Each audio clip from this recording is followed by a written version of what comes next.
controle mais nunca. Então foi a linha que eu resolvi seguir. Claro, mantendo respeito à oposição, mantendo respeito ao governo, não deixando de cumprir o regimento. E graças a Deus deu certo. Hoje nós temos um bom relacionamento. Na hora em que temos que ser rígidos, nós somos. Nesse dia em que os ânimos estavam exaltados, é porque era pela terceira vez que eu interrompi a fala do convidado, do senhor Severo, para... Por causa de bate-boca. Por causa de bate-boca do deputado Edson Santos e do deputado Domingos Sávio. Chegou uma hora que até para dar uma descontraída, dar uma quebrada no gelo, eu cortei o microfone dos dois e falei, olha, eu que tenho aqui a metade da idade de vocês dois. Eu que estou aqui há bem menos tempo do que Vossas Excelências, não vou ficar aqui desta presidência ensinando como um deputado federal tem que se portar em uma audiência pública de relevante importância, onde o convidado tem uma expectativa de todo o Brasil para o que ele vai falar. Então eu queria pedir respeito não mais a esse presidente, porque já vi que Vossa Excelência não tem, mas respeitem o povo brasileiro que está acompanhando essa audiência, precisa aqui ouvir o que o convidado vai dizer. Então, depois disso aí, a audiência correu tranquilamente, mas é nesse estilo, Denise, que a gente tem procurado seguir. Repito, respeitando, mas não abrindo mão de manter a ordem, porque enquanto nós estamos ali naquela presidência, nós temos que sermos imparciais para que problemas não venham a acontecer. O seu vizinho de estado, depois. lá o líder do DEM, o deputado Mendonça Filho, agradeceu, elogiou a sua postura. O governo reclamou daquela sessão onde se ouviu o Nestor Severo? Não, primeiro eu não estou preocupado em agradar o governo ou agradar a oposição. Porque o senhor é da base do governo, né? Então fica todo mundo meio desconfiado. Será que ele vai agir como magistrado ou ele vai defender os interesses do governo? De maneira alguma. Nós temos tido esse papel imparcial lá. E eu sou muito tranquilo em dizer, porque vocês podem perguntar, a Denise está todo dia lá no Congresso, sabe disso, que nós temos procurado seguir essa linha da imparcialidade. O Zé Maria, que conhece tão bem aquela casa, nós não estamos preocupados, repito, em agradar o governo ou agradar a oposição. Nós vamos seguir uma linha, se o governo ficar satisfeito, bom. Se o governo não ficar satisfeito, bom também. Se a oposição não se sentir satisfeita, também isso não vai me preocupar. Se a oposição estiver satisfeita, melhor para a boa convivência. Mas que nós não vamos abrir mão de cumprir esse papel, de exercer a presidência em sua plenitude, de na hora em que for necessário ser rígido, nós vamos ser. Na hora em que for necessário usar da presidência e das suas prerrogativas para que a comissão trabalhe de maneira produtiva, não tenha dúvida que nós não vamos abrir mão desse papel, porque antes de tudo eu tenho um compromisso com o povo brasileiro. Antes de me preocupar em agradar o governo, em agradar a oposição, eu tenho que me preocupar com o meu nome, com a reputação que eu procurei e continuo procurando construir aqui em Brasília e dar satisfação ao eleitorado que está na Paraíba, que acompanha o nosso trabalho. Essa é a minha maior preocupação. Depois disso, aí eu vou atrás das conveniências partidárias, sou da base aliada do governo, mas enquanto estou naquela presidência, eu procuro não misturar para que nós não tenhamos esse tema Petrobras virou um emblema, né? O senhor deve ser parado sempre... Não, essas perguntas devem... Aquilo que eu falava, eu nunca falei tanto sobre Petrobras como eu estou falando agora. Eu vou só contar aqui um caso, inclusive foi com o deputado Mendonça Filho, houve uma convocação para tratar até daquele movimento do MST, que chegou a entrar no Supremo, tal, aquele problema, onde a comissão convocou 3 ministros de uma vez. O ministro Manuel Dias do Trabalho, o ministro Gilberto Carvalho, da Presidência da República, e o Controlador-Geral da União, o Jorge Age. Foi uma sessão tensa. Na hora em que demos a palavra ao autor do requerimento, que era o Mendonça Filho, ele partiu para falar sobre Petrobras. Eu cortei a palavra do deputado Mendonça, eu digo, olha, os ministros aqui nada tem a ver com a Petrobras, não tem nenhuma ligação com a Petrobras. Sim, mas é o assunto que a imprensa está falando, eu digo, mas a comissão tem que abordar os assuntos os quais os ministros foram convocados, foram motivos da convocação de cada um. Não, mas é porque eu tenho que falar de Petrobras. Não, Vossa Excelência vai falar sobre o assunto da comissão, o assunto qual a comissão convocou os ministros. Se Vossa Excelência quiser falar sobre Petrobras, os ministros não têm a obrigação de responder a Vossa Excelência. Então, até nos momentos onde a Petrobras não é assunto, por estar aí na grande mídia todos os dias, e parece-me que esse tem sido um poço sem fundo.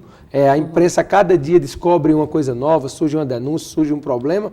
Então, vai continuar sendo, porque por trás de tudo isso e tem sido uma das coisas que eu tenho tido cuidado, é para que a comissão não se transforme num palanque político, apesar de ser difícil de evitar, mas nós temos procurado, porque por trás de tudo isso tem a disputa eleitoral de outubro, onde os candidatos da oposição têm aí esperado e acredito que até conseguido deixar o governo sangrando com essa situação da Petrobras, e eles vão, enquanto eles puderem tardar e levar essa discussão da Petrobras, eu não tenho dúvida que levarão não só na Câmara, como também no Senado. Ou seja, então, pelo que eu estou entendendo, o senhor acha que nem a CPI sai agora? Vai ficar essa discussão, essa nuvem aí? Olha, eu acredito... Exatamente para desgastar mais o governo e não se apurar e ficar sempre... Eu, como leitor que sou da sua coluna, acompanho a política e, sem dúvida alguma, a gente tem na imprensa essas fontes para poder sabermos mais ou menos, tentarmos adivinhar o que vai acontecer. Eu já vi alguns comentários de que a oposição pode até esvaziar caso a ministra Rosa Weber decida pela CPI ampla para investigar o metrô de São Paulo, o Porto Suape, talvez a oposição esvazie a comissão parlamentar de inquérito. Então, o que eu estou vendo com isso, com essa possível ameaça da oposição, não sei se é verdadeira ou não, mostra que a oposição, no fundo, vai conseguindo atingir o seu objetivo, mesmo com a não instalação da CPI, que é trazer o governo para as páginas dos principais jornais, ser manchete dos principais noticiários, essa crise da Petrobras. Então vai atingir o objetivo. Não foi não? Que no momento em que ela disse que foi um péssimo negócio, ela que chamou a responsabilidade para o Palácio, né? E retomou o assunto que estava, né? Já tinha saído, inclusive, eu acredito a compra da refinaria. Quem sou eu para estar aqui dando conselho, fazendo alguma avaliação com a pouca idade que eu tenho, com a pouca experiência. Mas o pouco que aprendi aqui, eu acredito que o governo não conduziu bem essa questão da Petrobras. Acho que o governo poderia ter conduzido melhor. E isso se exacerbou, Zé Maria, você que conhece tão bem aquele Congresso Nacional, é por causa da falta de interlocução política do governo com o Congresso. Tanto é que a presidente mudou a sua equipe, porque, sem dúvida alguma, da maneira que estava, o governo iria aí, talvez, ter uma crise maior ainda. Então, essa má condução... Qualquer assunto vira crise. O presidente dessa comissão, o senhor já esteve com o ministro Mercadante? Não, nunca estive. Com o ministro Berzoini? Com o ministro Berzoini estive ontem. Fui chamado por ele ontem para tratar, não a comissão de fiscalização, mas para tratar do PL das antenas, que é um projeto importante para melhorar os serviços de telefonia e internet móvel. Eu sou o presidente da comissão que está analisando na Câmara, marcamos para votar na próxima terça-feira, porque também é um projeto importante. Mas o que eu quero dizer da má condução política é que eu, conversando com o ex-ministro petista, eu disse, olha, a presidente Dilma, ela tem um perfil técnico. O Brasil votou nela para suceder o presidente Lula em nome de uma boa avaliação que o presidente Lula tinha e em cima do seu perfil técnico para tocar o país adiante. Então, quem votou em Dilma sabia que ela era um quadro técnico e todo o país sabe disso. Então, não poderia esperar da presidente fazer política, até porque ela nunca fez antes de ser presidente da República. Ela nunca disputou nenhum cargo. Eu brinco muito, ela nunca disputou nenhum cargo de síndica do prédio que ela morava. Então, como ela nunca fez política, ela não poderia fazer dali para frente. Mas ela tinha que ter perto dela alguém que fizesse. E, no meu ver, a equipe que ela escolheu para tocar a questão política do seu governo foi uma equipe que não atendeu às expectativas do governo. Mas é porque o Palocci caiu, né? Era uma figura muito forte, o ministro Palocci caiu no início do governo. A senadora Gleide chegou para cumprir a sua missão na Casa Civil e a ex-senadora Ideli Salvato na Secretaria de Relações Institucionais. Então, elas se esforçaram, acredito que elas procuraram cumprir com o seu papel, mas que o desgaste acumulado dentro do Congresso Nacional, na própria base aliada, dentro do próprio Partido dos Trabalhadores, ensaiando volta Lula, essa é a maior prova de que o governo não teve e não tem hoje uma interlocução política que o Parlamento, que o Congresso se sinta prestigiado pelo Poder Executivo. No popular, há quem diga que a presidente Dilma e o que se cobra da presidente Dilma nessa tal interlocução política, desta relação com o Congresso, seria abrir para grupos de interesse, para o PMDB, para os partidos que estão tentando ali chantagear a presidente. Quer dizer, isso é vantagem ou não vantagem fazer esta interlocução política? Não, e eu não estou querendo dizer aqui tratar a coisa com fisiologismo, mas não há como você governar sem conversar com o parlamento. Como é que um prefeito governa um município sem conversar com a Câmara de Vereadores? Não estou falando aqui do jogo de interesses. E até conversando na Câmara, eu disse, olha, a presidente Dilma tomou uma decisão acertada. Na hora em que ela levou a presidente Graça Foster e acabou com a indicação política na Petrobras, os problemas deixaram de acontecer. Mas acabou a indicação política mesmo? Eu acredito que acabou, porque Mas hoje... a Transpetro ainda está totalmente loteada. A BR Distribuidora também tem uma série de cargos lá, loteados pelos partidos. E eu defendo, Denise, a participação política no governo. Eu quero deixar isso aqui bem claro. Eu defendi o 6º Ministério para o PMDB para que nós possamos fortalecer o partido dos nossos estados, para que a gente possa fazer política, levar ações. Eu preciso levar... O que o senhor chama de fazer política? Eu preciso levar o calçamento para o município carente lá da Paraíba, que a rua ainda não é calçada.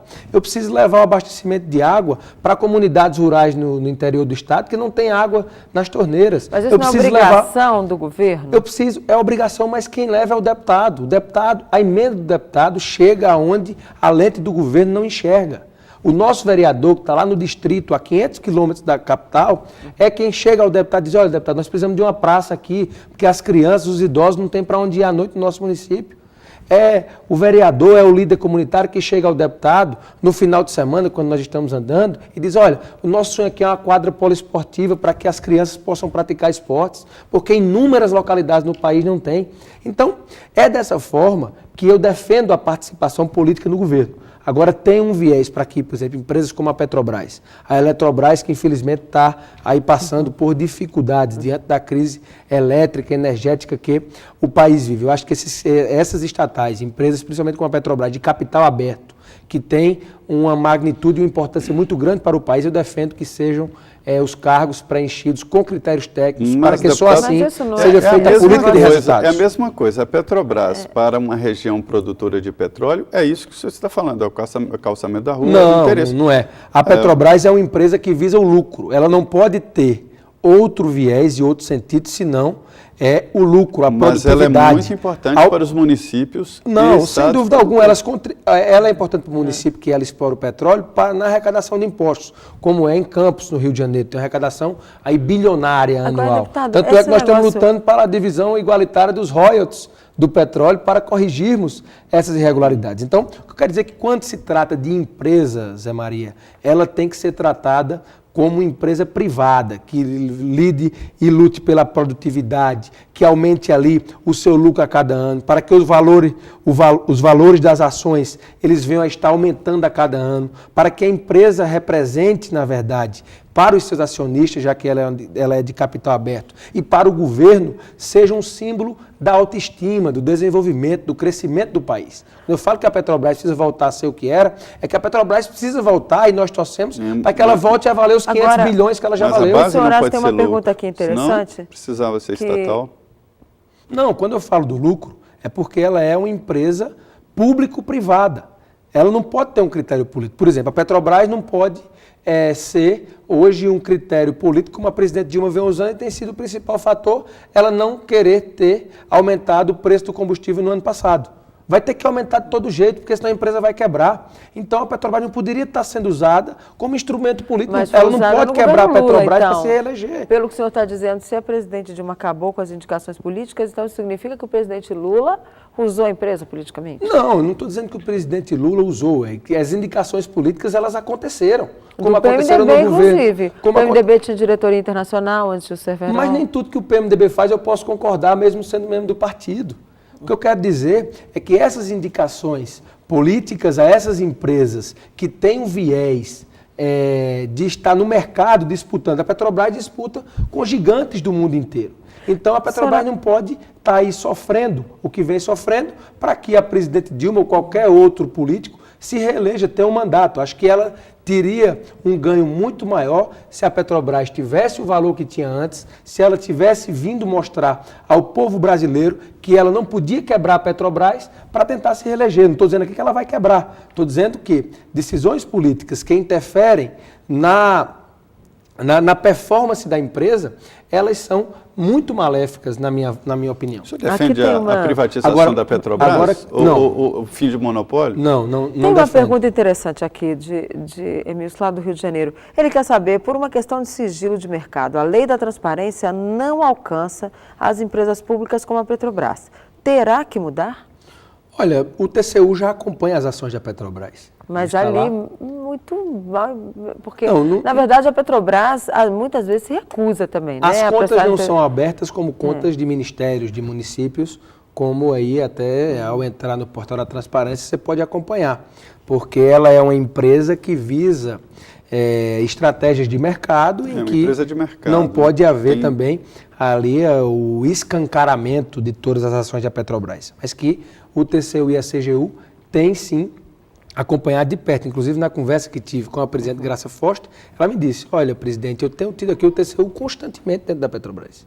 Então, isso mostra que os órgãos de controle estão procurando acompanhar de perto as ações. Então, eu vejo isso como um lado positivo. Então, Zé Maria, repito, eu acho que essas empresas elas têm que ter um viés de indicação técnico pautado no conhecimento, na experiência, para engrandecer a empresa. Porque, no meu ver, isso, na verdade, é que vai dar ao país a condição de ser um Estado eficiente, uma condição de competitividade com as grandes nações. Isso tem que se fazer política onde tem que se fazer, que é onde? Nos ministérios, num bom relacionamento com o Congresso, prestigiar os parlamentares. Agora isso então, não é um pouco da velha política mesmo? Porque aí todo mundo reclama, deputado acaba virando despachante, não tem tempo de cuidar daquilo que é a finalidade para a qual ele foi eleito, que é fazer as leis, né, ter uma atuação legislativa mesmo e fiscalizar as obras do governo. Eu concordo com você que o deputado é um despachante de luxo. Inclusive, eu digo muito, é um despachante que recebe aqui um salário. Isso tá errado. Né?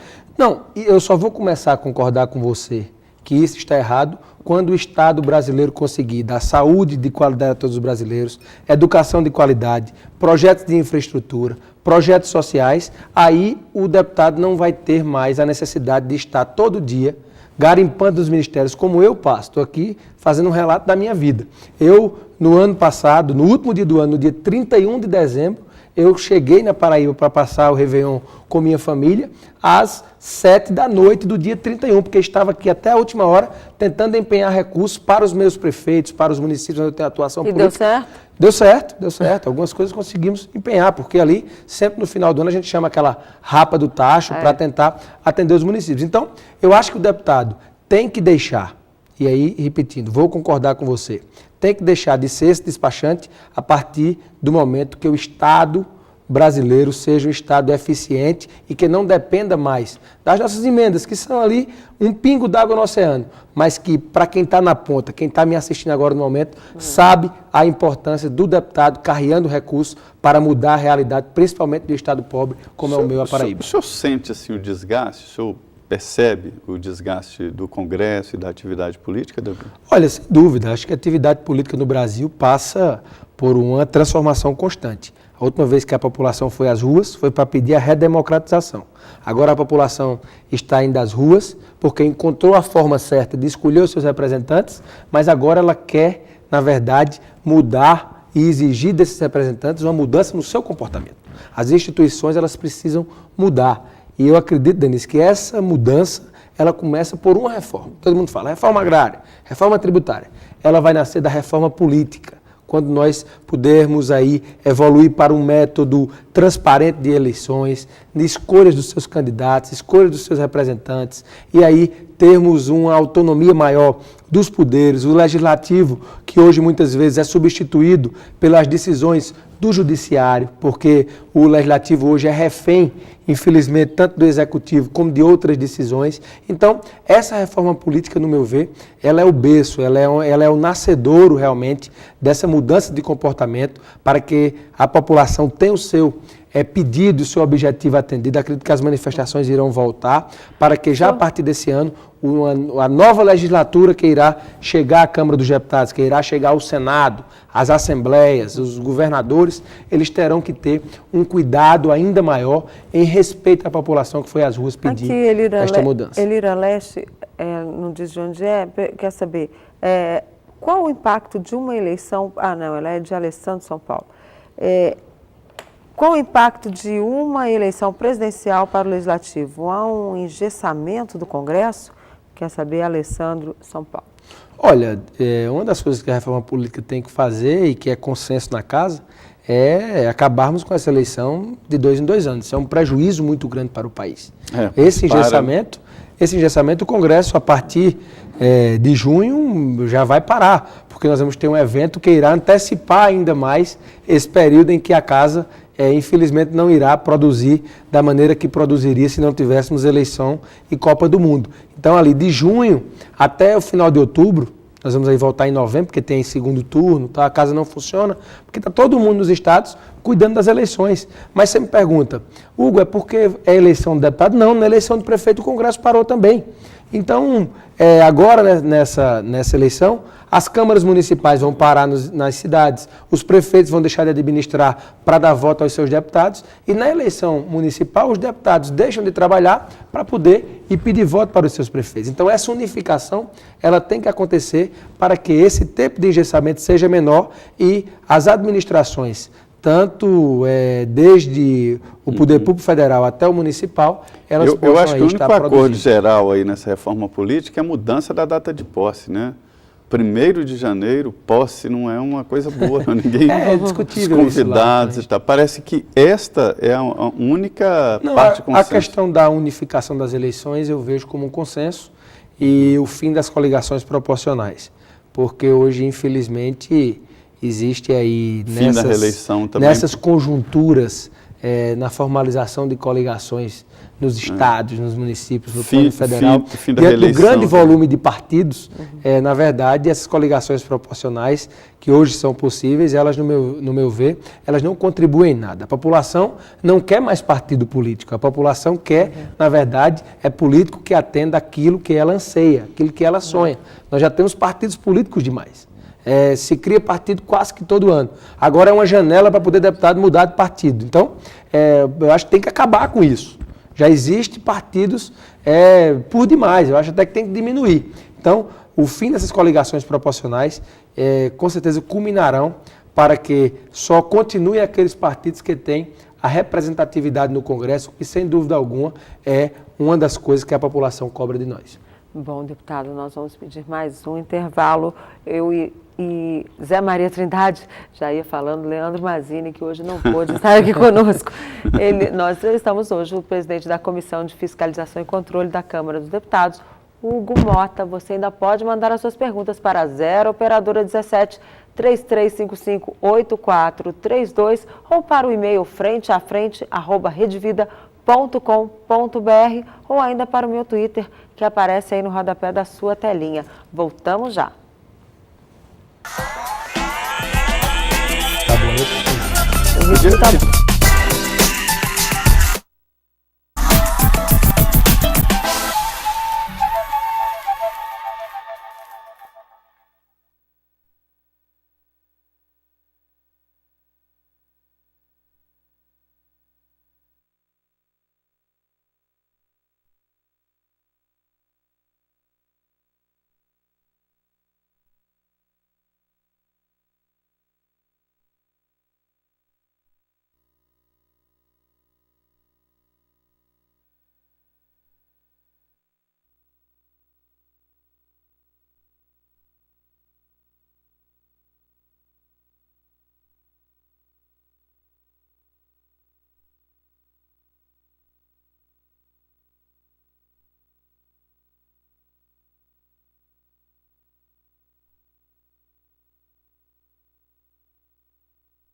estamos de volta com Frente a Frente. Eu e José Maria Trindade entrevistamos hoje o deputado Hugo Mota, presidente da Comissão de Fiscalização e Controle da Câmara dos Deputados. Antes de passar as perguntas, eu gostaria de lembrar a você que amanhã, às 13 horas, a Rede Vida transmite ao vivo a missa de ação de graças pela canonização de Padre Anchieta. Será transmitida diretamente da Igreja Inácio Loyola, em Roma. Não perca. Mas, deputado, vamos voltar aqui às nossas perguntas.